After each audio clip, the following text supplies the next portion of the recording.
আপনারা আজকে দেখতে পাচ্ছেন স্পষ্টতই আমরা তিনটি রাজনৈতিক সংগঠন, জাতীয় নাগরিক পার্টি, এনসিপি, আমার বাংলাদেশ পার্টি, এবি পার্টি এবং রাষ্ট্র সংস্কার আন্দোলন, আমরা তিনটি রাজনৈতিক দলের পক্ষ থেকে আজকে এখানে উপস্থিত হয়েছি আমাদের একটি যৌথ উদ্যোগ ঘোষণার জন্য। এবং দীর্ঘদিন ধরেই আমরা এই একটা ঐক্য প্রক্রিয়ার ভিতরে ছিলাম। আমরা চেষ্টা করতেছিলাম যে 24-এর গণ অভ্যুত্থানের পরে যে পরিবর্তনের আকাঙ্ক্ষাটা বাংলাদেশে তৈরি হয়েছিল, মানুষের মধ্যে তৈরি হয়েছিল এবং যেখান থেকে দাবি উঠেছিল নতুন বাংলাদেশের এবং সংস্কারের, কিন্তু আমরা ঐক্যমত কমিশনের পুরো প্রক্রিয়ায় এবং গত প্রায় দেড় বছরে আমরা কিন্তু তার সম্পূর্ণ বাস্তবায়ন করতে পারিনি। আমাদের সেক্ষেত্রে অনেক জায়গায় হতাশা রয়েছে। আমরা দেখেছি ঐক্যমত কমিশনে প্রত্যক্ষ এবং পরোক্ষভাবে নানান শক্তি নানাভাবে এই সংস্কারের বিরোধিতা করেছে এবং বাধাগ্রস্ত করার চেষ্টা করেছে। কিন্তু আমরা যারা সংস্কারের পক্ষে, পরিবর্তনের পক্ষে এবং গণ অভ্যুত্থানকে সফল করার জন্যই, তার আকাঙ্ক্ষাগুলোকে সফল করার জন্যই আন্তরিকভাবে কাজ করে এসেছে।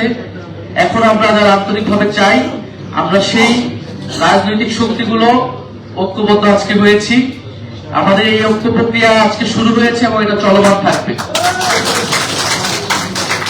আমরা বাংলাদেশের মানুষকে আমরা আহ্বান করছি, বার্তা দিচ্ছি, যারা গণ অভ্যুত্থানের পক্ষে, সংস্কারের পক্ষে শক্তিগুলো আমরা ঐক্যবদ্ধ হচ্ছি। আমরা বাংলাদেশকে পুরাতন রাজনীতির পথে আর ফেরত যেতে দিব না। আমাদের একটা কমিটমেন্ট ছিল 5ই আগস্টের পরের বাংলাদেশ এবং আগের বাংলাদেশ এক হবে না। আমরা নানা আলামত দেখছি যে বাংলাদেশ হয়তো আগের মতোই হয়ে যাবে। আমরা সেই ধরনের হতাশা এবং ভীতি মানুষের ভিতরে দেখতে পাচ্ছি। আমরা সেই সাহসটা জানাতেই আজকে এসেছি।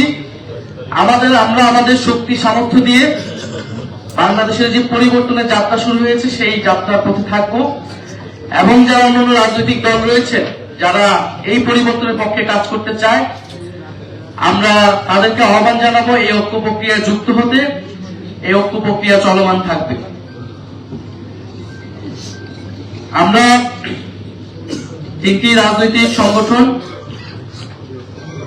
সংস্কারকে সামনে রেখে বাংলাদেশের জাতীয় মর্যাদা এবং অর্থনৈতিক মুক্তির প্রশ্নকে সামনে রেখে আমরা ঐক্যবদ্ধ হয়েছি। আমাদের এই যৌথ প্রক্রিয়া বা এই প্রক্রিয়াকে আমরা নাম দিয়েছি গণতান্ত্রিক সংস্কার জোট। আমরা গণতান্ত্রিক সংস্কার জোট বলছি এই কারণে যে বাংলাদেশে বিগত 16 বছর এই লড়াইটা কিন্তু হয়েছিল গণতন্ত্রের জন্য, গণতন্ত্র প্রতিষ্ঠার জন্য।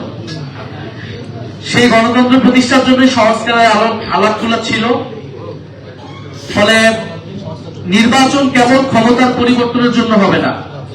এই নির্বাচনটাকে আমরা রাজনৈতিক নির্বাচনে পরিণত করতে চাই দেশ বদলের জন্য, সংস্কার প্রক্রিয়া বাস্তবায়নের জন্য এবং আমাদের অর্থনৈতিক মুক্তির যাত্রাকে অব্যাহত রাখার জন্য আমরা এই নির্বাচনে অংশগ্রহণ করতে চাই এবং আমরা সেটা ঐক্যবদ্ধভাবে অংশগ্রহণ করব নির্বাচন। আমরা দেখছি দেশ আজকে বিভাজিত হচ্ছে, নানান প্রক্রিয়ায় দেশকে বিভাজিত করা হচ্ছে এবং যে সকল প্রশ্নগুলা এই মুহূর্তে বাংলাদেশে সবচেয়ে জরুরি ছিল আলোচনা করার, যে আমাদের গণতান্ত্রিক সংস্কার, আমাদের অর্থনৈতিক সংস্কার, আমরা দেখতে পাচ্ছি যে নানাভাবে সেই প্রশ্নগুলোকে ঢাকা দিয়ে অগুরুত্বপূর্ণ অনেকগুলো বিষয়কে গুরুত্বপূর্ণ করে তোলার চেষ্টা করা হচ্ছে এবং বিভিন্ন দলকে সিটের লোভ দেখিয়ে নানা জোটে নিয়ে যাওয়ার চেষ্টা করা হচ্ছে। আমরা এই সকল যে অফার বিভিন্ন দল থেকে আসছে, আমরা সেগুলোকে সাদরে প্রত্যাখ্যান করি এবং আমরা মনে করি যারা সংস্কারের পক্ষে, বাংলাদেশকে একটি সার্বভৌম এবং মর্যাদাবান রাষ্ট্র করার পক্ষে লড়াই আমরা এতদিন করেছি, আমরা ঐক্যবদ্ধ থাকব। ফলে এই জোটটা কেবল নির্বাচনী জোট না, এই জোটটা মূলত রাজনৈতিক জোট।